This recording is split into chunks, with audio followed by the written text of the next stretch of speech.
पवरिया साहब ने बहुत डिटेल में बताया कि इंडिया पार्टी का क्या स्टैंड है। उस स्टैंड पे हम दृढ़ संकल्प हैं और मैं उदित राज जी को, तमाम साथियों को कहना चाहता हूं कि आप अपनी इस मुहिम को आगे बढ़ाइए, हमारा पूरा साथ आप लोगों के साथ और रहेगा। ईवीएम के विरोध में कल प्रदर्शन और पब्लिक मीटिंग रखी गई थी, लेकिन उसकी अनुमति रद्द कर दी गई है।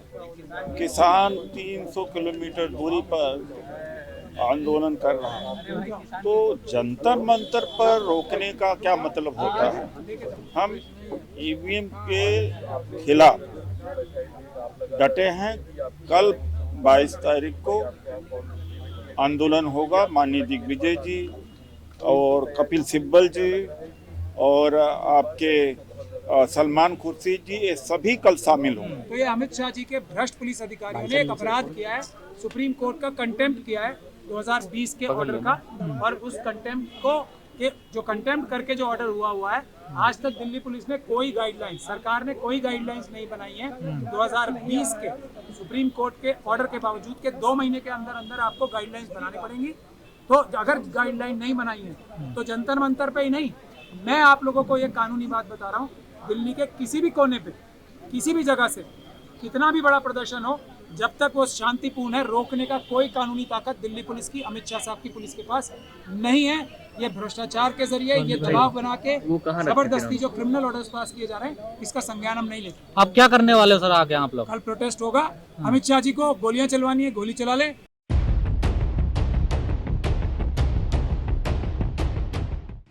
हमारे दिल्ली के प्रदेश के अध्यक्ष लवली जी, गौतम जी और साथ में पधारे हुए हमारे मंचस्थ साथी और आप सभी प्रेस के बाद सभी साथियों, आप सबका अभिवादन।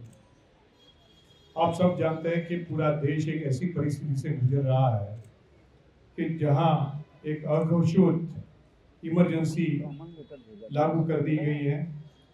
लोगों को डराने धमकाने का और लोकतांत्रिक तरीकों से अपनी बात जो है रखने का भी अधिकार नहीं दिया जा रहा है, उसको रोका जा रहा है।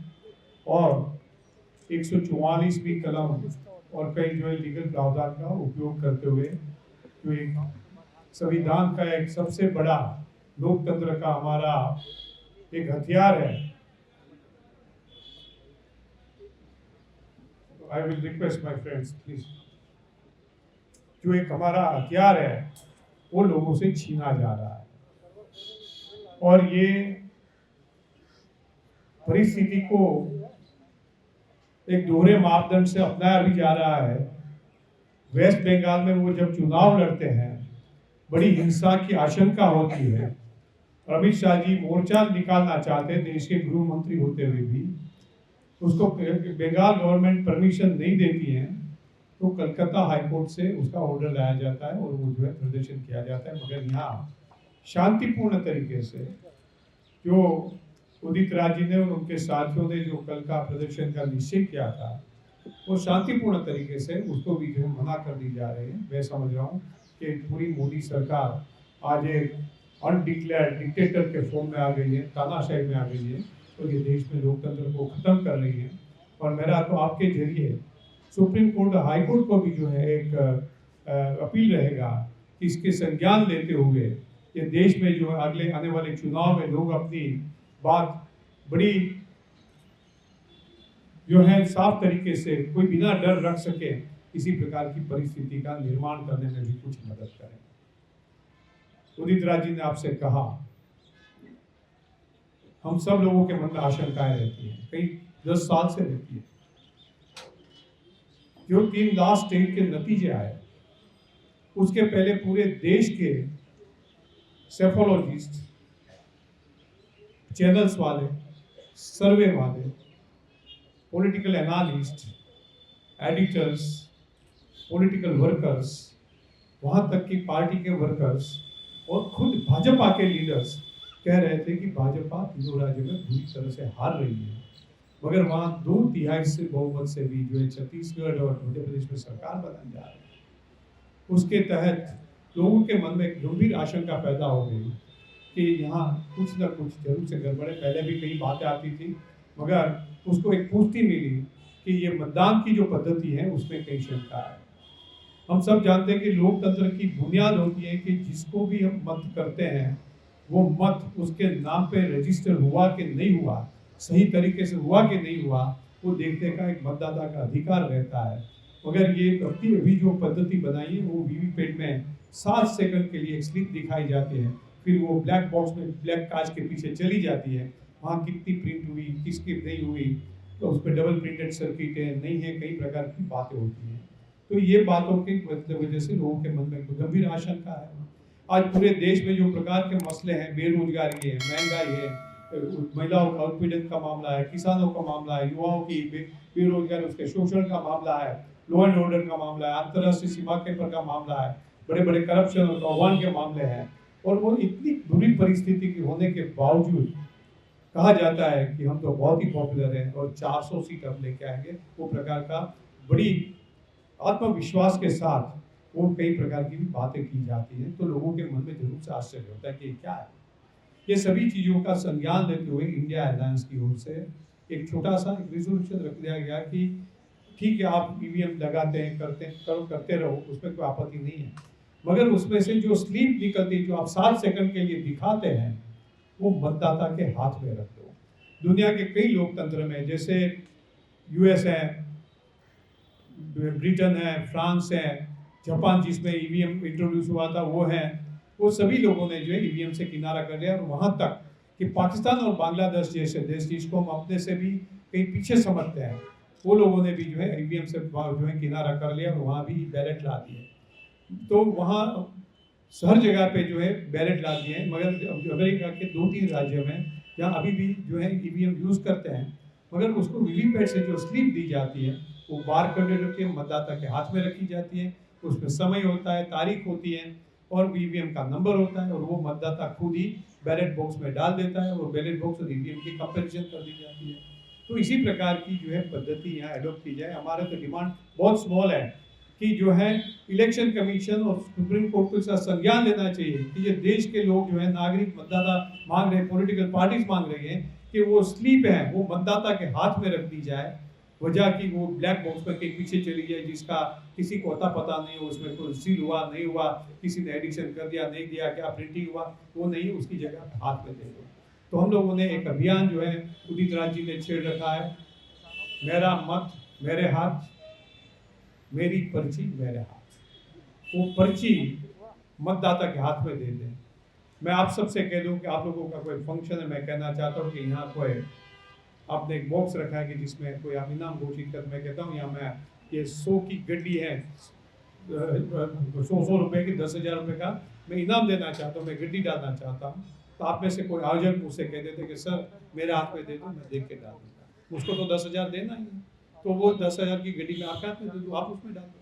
तो इतना ही अंतर है। तो ये election commission, party in rule और या तो कोर्ट जो है इतना छोटी सी बात का क्यों संज्ञान नहीं लेते हैं कि पारदर्शिता होनी चाहिए, लोगों का भरोसा बना रहना चाहिए। दुनिया की सबसे बड़ी जुडिशरी में जो एक माना जाता है जर्मन सुप्रीम कोर्ट, उनके जर्मन सुप्रीम कोर्ट ने जब एक अवलोकन कर दिया कि कोई भी इलेक्ट्रॉनिक सिस्टम हैक हो सकती है, एक छोटे से अवलोकन के बाद उसके इलेक्शन कमीशन ने वहाँ बैलेट ला दिए। तो हम तो यहाँ कहते हैं आप बैलेट नहीं लाना चाहते, कोई हरकत नहीं है, वो पर्चे हमारे हाथ दे दो। और ये बात लेके हुए हम जबरदस्त जो है जो लोगों का मत खड़ा करना चाहते हैं।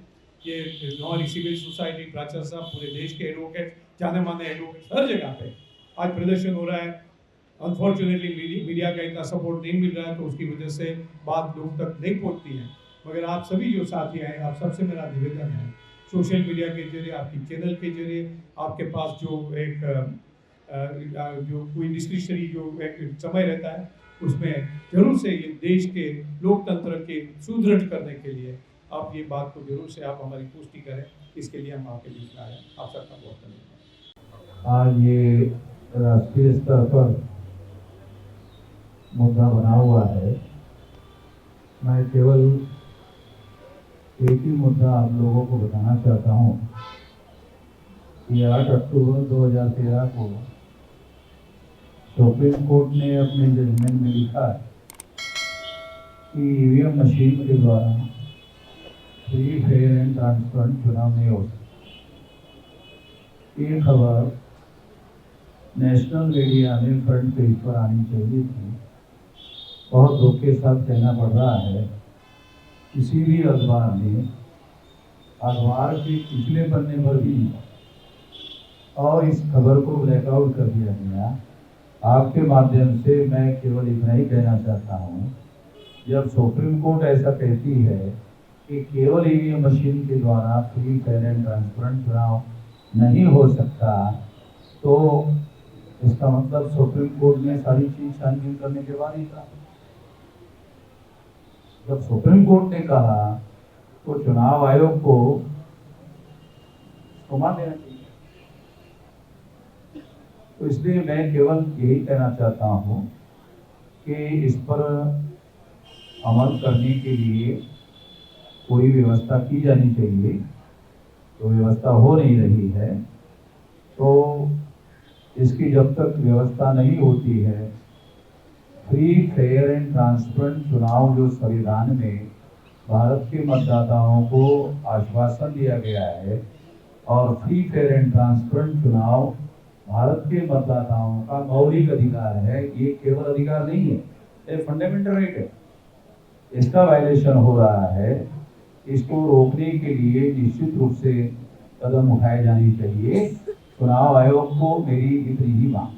मीडिया इसको कवर कर रही है और बहुत ज़बरदस्त तरीके से मीडिया कवर कर रही है। इसीलिए ये मुद्दा आज देश के हर एक व्यक्ति के दिल का मुद्दा है, ईवीएम का मुद्दा, कि अगर सभी लोग ये देश के ये समझ चुके हैं कि मोदी जी, अमित शाह जी, आरएसएस और बीजेपी किसी भी वोटर की कोई भी चिंता क्यों नहीं करते, क्योंकि उन्हें पता है किसी भी देश के नागरिक की उन्हें ज़रूरत ही नहीं है, वोट के लिए तो खास तौर पे ज़रूरत नहीं है, उन्हें ईवीएम के माध्यम से चुनाव जीतना। मैं छोटी बात करते हुए आपके सामने ये बात कहना चाहूँगा कि पूरे देश से हम लोगों को, और जो पुराने जो लोग सबसे पहले इसको उठाए हुए थे आवाज़, भानु जी हो गए और मेचराम जी हो गए और उदित राज जी हो गए, ये जो हम सब लोगों ने, पीसी कपिल साहब हो गए, गौतम साहब हो गए, जो ईवीएम का मुद्दा बहुत सालों से उठा रखा था। ये 3 चुनाव जो अभी मध्य प्रदेश, छत्तीसगढ़ और राजस्थान में कांग्रेस हारी, और ये कांग्रेस की बात नहीं, तब पूरे देश से हमें फ़ोन आने शुरू हो गए कि आप लोग ये बहादुरी के साथ और ईमानदारी के साथ ये मुद्दा उठाओ, ये आपकी आवाज़ नहीं है, देश की जनता की आवाज़ है। उसके बाद हम लोगों ने मजबूत प्रदर्शन किए, और पहले दिन से 5 जनवरी वाले दिन से पुलिस ने, अमित शाह साहब ने पुलिस की पूरी ताकत, जो गुंडाई होती है वो हम सब लोगों के ऊपर लगाई, लेकिन जितने उन्होंने हम पे डंडे और लाठियां बरसाए, पब्लिक ने हमारा सपोर्ट उससे भी ज़्यादा। अभी ये पब्लिक की सपोर्ट की और पब्लिक के प्रदर्शनों की ही वजह है कि सुप्रीम कोर्ट जो 2018 में 4 सिटिंग जजेस ये कह रहे थे कि हम पर दबाव है और जनता आए हमें बचाए, आज जब सुप्रीम कोर्ट के समर्थन में भी प्रदर्शन जनता ने शुरू किए, नहीं आज भी बहुत दिनों से जब ये हो गए, तो सुप्रीम कोर्ट ने भी ये इलेक्टोरल बॉन्ड्स का जो जजमेंट आया है, ये पूरे देश की सबसे बड़ी अदालत, जनता के हौसले से हम लोग ये समझते हैं, हम सुप्रीम कोर्ट में ज़्यादा रहते हैं, तो उससे सुप्रीम कोर्ट ने ये ऐतिहासिक फैसला दिया कि इलेक्टोरल बॉन्ड्स बीजेपी और आरएसएस ने देश के संविधान के साथ अपराध करके लाए। उसी तरीके से ईवीएम भी आज की तारीख में देश के संविधान के साथ धोखा है, अपराध है। ये सुप्रीम कोर्ट के अलावा दुनिया के सारे जजेस इस बात को कह चुके हैं। ये बात भी मैं वकील होने की हैसियत से बता रहा हूँ। जिस भी कॉन्स्टिट्यूशन कोर्ट पे ये मुद्दा आया है, सभी लोगों ने ये कहा है, सभी जजेस ने ऑल ओवर द वर्ल्ड, कि ये धोखा है, फ्रॉड है ईवीएम, इसके माध्यम से चुनाव नहीं होने चाहिए, सिर्फ पेपर बैलेट से चुनाव होने चाहिए। पूरे दुनिया का जुडिशियल माइंड का यूनानिमस डिसीजन। तीसरी बात यह है कि अब आगे देश की जनता ने यह तय कर लिया है कि ईवीएम से चुनाव नहीं होगा, दुनिया की कोई ताकत। और आज हम बहुत खुश हैं इस बात के लिए कि देश की सबसे बड़ी ऑपोजिशन पार्टीज और दूसरी भी, अरविंद केजरीवाल जी ने, गौतम जी यहाँ मौजूद हैं, उन्होंने भी और दूसरी पॉलिटिकल पार्टीज ने ईवीएम के नकार दिया है और पेपर बैलेट के बारे में बात कर रहे हैं। तो हम लोग अपने आप में देश की जनता की तरफ से भी आप सब लोगों का धन्यवाद करते हैं, और अब हमें पूरी उम्मीद है कि अब दुनिया की कोई ताकत ईवीएम से चुनाव नहीं करा सकती? नहीं, मैं कर ही रहा हूँ।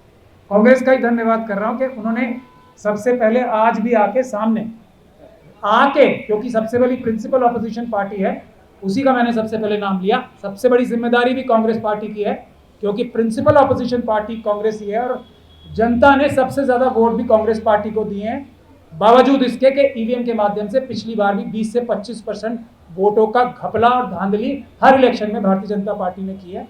तो ये एक रिप्रेजेंटेशन है कि कांग्रेस पार्टी आई है, तो इसका मतलब बहुत ही ज्यादा इस वक्त पूरे सारे पॉलिटिकल पार्टीज जो एनडीए और आरएसएस बीजेपी के साथ नहीं है, वो एकजुट हैं, पेपर बैलेट से चुनाव करना चाहते हैं। एक आखिरी बात करके मैं अपनी बात खत्म करना चाहूंगा कि हम लोगों ने प्रेजेंटेशंस की हैं और आज भी मैं एक बार ये अपनी लीगल ओपिनियन डिटेल में कोई भी मुझसे पूछना चाहे, और हम चुनाव आयोग को, मोदी जी को, आरएसएस को ये खुला चैलेंज है, ये जो बात मैं कह रहा हूं। ईवीएम, पेपर बैलेट से चुनाव जल्दी हो सकता है, पेपर बैलेट से चुनाव सस्ता होता है, पेपर बैलेट से सबसे ज्यादा सुरक्षित चुनाव होता है। इसके लिए हम किसी भी दिन कहीं भी डिबेट करने के लिए तैयार हैं। और आखिरी बात यह कि पेपर बैलेट से चुनाव हो ऐसा देश का कानून कहता, ईवीएम से चुनाव हो ऐसा देश का कानून, आज का कानून नहीं कहता। आज का कानून भी पेपर बैलेट से चुनाव होने के सारे प्रावधान मौजूद हैं। ईवीएम से चुनाव सिर्फ उस जगह हो सकता है जहां इलेक्शन कमीशन या लोकल इलेक्शन का जो ऑफिसर है वो ये डिसाइड करे किसी वजह से पेपर बैलेट से चुनाव नहीं हो सकता, इसलिए ईवीएम से चुनाव करना है। तो ये बातें जो भ्रांति फैलाई जा रही है कि ईवीएम से चुनाव होने में अब टाइम नहीं रह गया, तो ऐसा कुछ नहीं है। चुनाव आज भी जो लॉ है वो पेपर बैलेट से करने का है। और एक देवा साहेब जी हैं, उन्होंने भी पेपर बैलेट से ही, जो इस मुहिम के पुराने बहुत बड़े एक तरीके से जनक कहा जा सकता है, देवा साहेब जी, और जो पीपल्स कमेटी बनी है इलेक्शन रिफॉर्म्स की, उसमें सैकड़ों नहीं हजारों सीनियर ब्यूरोक्रेट, साइंटिस्ट, डिफेंस के लोगों ने ये फैसला यूनानिमसली किया है कि पेपर बैलेट से चुनाव होने चाहिए, अदरवाइज चुनाव होने का कोई फायदा नहीं है। इसीलिए मोदी जी और अमित शाह जी किसी देश के जनता की परवाह नहीं करते, क्योंकि उनको किसी की कोई वैल्यू नहीं है। इसीलिए हम सबको मिलकर ये संकल्प लेना चाहिए। और 22 तारीख का प्रोग्राम भी अभी उदित राज जी जो आदेश करेंगे, मैं आखिरी बात ये और कहना चाहता हूँ कि ये ऑर्डर जो 144 धारा के तहत किया है, ये कानूनी रूप से गैर कानूनी है और अपराध है जो एडिशनल डीसीपी साहब ने किया है। हम उस अपराध के खिलाफ कानूनी कार्रवाई करेंगे। दिल्ली में और खास तौर पे जंतर मंतर पे किसी भी प्रोटेस्ट को रोकने की पावर दिल्ली पुलिस के पास नहीं है। 2020 का जो ऑर्डर है वो उन्होंने अपने 144 के जो ऑर्डर्स निकालते हैं उसमें जिक्र ही नहीं किया। बात की जजमेंट वो है जो अमित साहनी करके बीजेपी की ऑफिस बेरर थे, उन्होंने डाली थी। उसके हिसाब से जंतर मंतर पे प्रोटेस्ट नहीं रोका जा सकता, किसी भी हालत में नहीं रोका जा सकता, किसी भी कीमत पे नहीं रोका जा सकता, क्योंकि पुलिस को डायरेक्शन 2020 में मिली थी कि आप 2 महीने के अंदर अंदर कोई गाइडलाइन लाओ। वो आज तक गाइडलाइन पुलिस ने पब्लिक डोमेन में नहीं लाई। तो अगर वो रोकेंगे तो वो अपराध करेंगे और हम उनके इन आपराधिक कार्यों से डरते नहीं हैं। हमारी जब मन आएगा, जब हमारी मर्जी होगी, देश की जनता जब चाहेगी, हम जंतर मंतर पे प्रोटेस्ट करेंगे। अमित शाह जी और उनकी बुजदिल पुलिस के करप्ट ऑफिसर्स सुन ले इस बात को, हमें रोक नहीं सकते। बहुत बहुत मैं और बावरिया साहब आज इसलिए आए हैं कि उदित राज जी और तमाम हमारे साथी जो इस मुहिम को आगे लेके जा रहे हैं, उसमें सबसे ज़्यादा हमारे लिए तकलीफ़ की बात यह है कि हिंदुस्तान का लोकतंत्र दिल्ली में तार तार हो रहा है। लोकतंत्र के अंदर हर आदमी को अपनी आवाज़ उठाने की, अपने विचार रखने की आज़ादी है, लेकिन जिस तरीके से उदित राज जी के प्रदर्शन को परमिशन डिनाई की गई है वो बिल्कुल निंदनीय है। कांग्रेस पार्टी मजबूती के साथ हर उस शख्स के साथ खड़ी है जो इस लोकतंत्र में अपनी आवाज़ शांतिपूर्ण तरीके से रखना चाहता है और उसको रोका जा रहा है। तो इसलिए जो है उदित राज जी ने और तमाम हमारे साथियों ने, महमूद प्राचा जी ने, गौतम साहब ने, सब लोगों ने जो ये मुहिम छोड़ी है और वो पीसफुल तरीके से अपनी बात रखना चाहते हैं, उनको रोकना मैं समझता हूँ कि लोकतंत्र में इससे बड़ा अपराध कोई और हो नहीं सकता है। ना आप देश के किसान को आवाज़ उठाने देंगे, ना दिल्ली के नागरिकों को आवाज़ उठाने देंगे। तो अपने आप में प्रश्न ये उठता है कि जंतर मंतर का स्थान प्रदर्शन के लिए आपने फिक्स ही क्यों किया? आप जो है ये बहाना लगा रही है सरकार की किसान दिल्ली में ना आ जाएं इसलिए 144 लगा रखी है, तो किसानों को तो हाई कोर्ट ने भी ये कह रखा है कि बसों में दिल्ली जा सकते हैं, तो वो बसों में दिल्ली आके करेंगे क्या? जब आप दिल्ली के लोगों को ही नहीं प्रदर्शन करने दे रहे तो उन किसानों को कहाँ बैठने दोगे? प्रश्न ये है। तो एक तरीके से जिस तरीके से लोकतंत्र के अंदर अपनी आवाज उठाने को दबाने का काम ये सरकार कर रही है, उसके खिलाफ जो है हम अपना समर्थन देने उदित राज जी को जो है यहाँ पे आए हैं। बावरिया साहब ने बहुत डिटेल में बताया कि इंडिया पार्टी का क्या स्टैंड है, उस स्टैंड पे हम दृढ़ संकल्प हैं। और मैं उदित राज जी को, तमाम साथियों को कहना चाहता हूं कि आप अपनी इस मुहिम को आगे बढ़ाइए, हमारा पूरा साथ आप लोगों के साथ रहेगा। धन्यवाद। सबसे पहले तो मैं देश के माननीय सर्वोच्च न्यायालय का विशेष धन्यवाद करूंगा कि उन्होंने पिछले 15 दिन के अंदर 2 ऐतिहासिक फैसले दिए। एक तो जो अवैध रूप से इलेक्टोरल बॉन्ड लाकर कुछ खास अपने दोस्त उद्योगपतियों को सरकारी ठेके देकर फायदा देने के बदले में जिस तरह पैसा लिया, लगभग 90% चंदा केवल बीजेपी को मिला। एक तो उस अवैध इलेक्टोरल बॉन्ड को माननीय सर्वोच्च न्यायालय ने अवैध घोषित किया, और दूसरा जिस तरह इंडिया गठबंधन के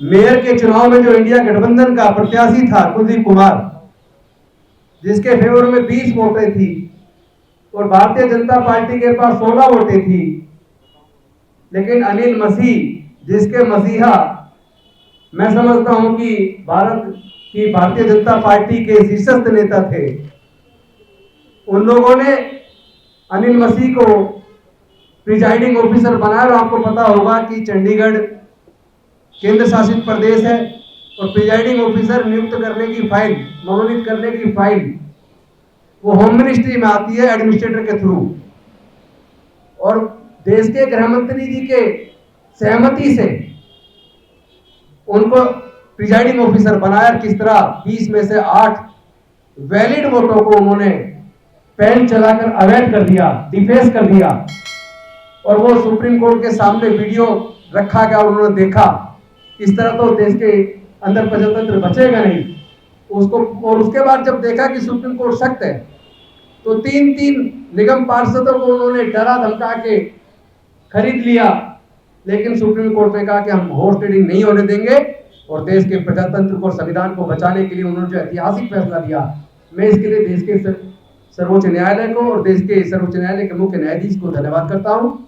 और ईवीएम हटाओ मोर्चा, ईवीएम हटाओ संयुक्त मोर्चा, और उसके साथ साथ भारत मुक्ति मोर्चा ममन मिश्राम जी, जो पहले से 2013 से पहले से ईवीएम हटाने की बात कर रहे हैं, लगातार आंदोलन चल रहा है। आज उसमें एक तरफ कांग्रेस के साथी भी सामने खुलकर आए हैं, और दिल्ली की विधानसभा में मैंने खुद इस बात को उठाया, और दिल्ली के मुख्यमंत्री माननीय अरविंद केजरीवाल जी ने भी उठाया कि इनको दिल्ली के 140 करोड़ लोगों की सहमति की जरूरत नहीं, उनके वोट की जरूरत नहीं है, ये ईवीएम से चुनाव जीत रहे हैं। तो आज जिस तरीके से उदित राज जी ने जो परमिशन मांगी, हम सब लोग मिलके देश के संविधान और लोकतंत्र की रक्षा करने के लिए हम जो प्रदर्शन करने वाले थे, दिल्ली पुलिस ने जिस तरह केंद्र सरकार के इशारे पर हमारे उस कानूनी अधिकार का हनन करके, हमारे फंडामेंटल राइट को इन्फ्रिंज करके, वायलेट करके इस पे बैन लगाने का जो एक अवैध काम किया है, तो मैं बता देना चाहता हूं, हम लोग हर कीमत पर जंतर मंतर जाएंगे। और अगर गृह मंत्री जी हमें गिरफ्तार करवाना चाहते हैं तो करा ले, लेकिन देश के संविधान को बचाने के लिए, ईवीएम को हटाने के लिए, चूंकि जो real time clock EVM machine में लगा है, उस मशीन को बनाने वाली कंपनी के 4 डायरेक्टर बीजेपी के हैं, तो अगर उनके प्रिजाइडिंग ऑफिसर इस तरह की हरकत कर सकते हैं, तो ये पाकिस्तान नहीं है, ये भारत है। रावलपिंडी के इलेक्शन कमिश्नर ने तो आत्महत्या मांग ली कि मुझे फांसी पे लटका दिया जाए, मैंने गलत किया। 13 विधायक जो जीत रहे थे 70 हजार वोट से, उनको मैंने अवैध तरीके से हरा के देश के साथ धोखा किया। उन्होंने तो चीफ जस्टिस के लिए पाकिस्तान के और चीफ इलेक्शन कमिश्नर के लिए, खुद के लिए उन्होंने फांसी की सजा मांगी कि रावलपिंडी के चौक पे हमें फांसी दी जाए। लेकिन मुझे नहीं लगता कि हमारे देश के जो ऑफिसर जो उनके इशारे पे काम कर रहे हैं वो ऐसा करेंगे। तो मैं समझता हूँ कि जो आज प्रेस कॉन्फ्रेंस के माध्यम से हम केंद्र सरकार को सीधा सीधा कह देना चाहते हैं आप लोगों के कानूनी अधिकारों को, फंडामेंटल राइट को छीनना बंद करो। आप इस तरह के कानूनी धरने प्रदर्शन जो फंडामेंटल राइट आर्टिकल 19 के अंदर हमें मिला है, उसको रोक लगाना बंद करो। हम तो प्रदर्शन करेंगे, आपको जो करना करिए। ईवीएम हट के रहेगी, बैलेट पेपर वापस आकर रहेगा। बहुत बहुत धन्यवाद।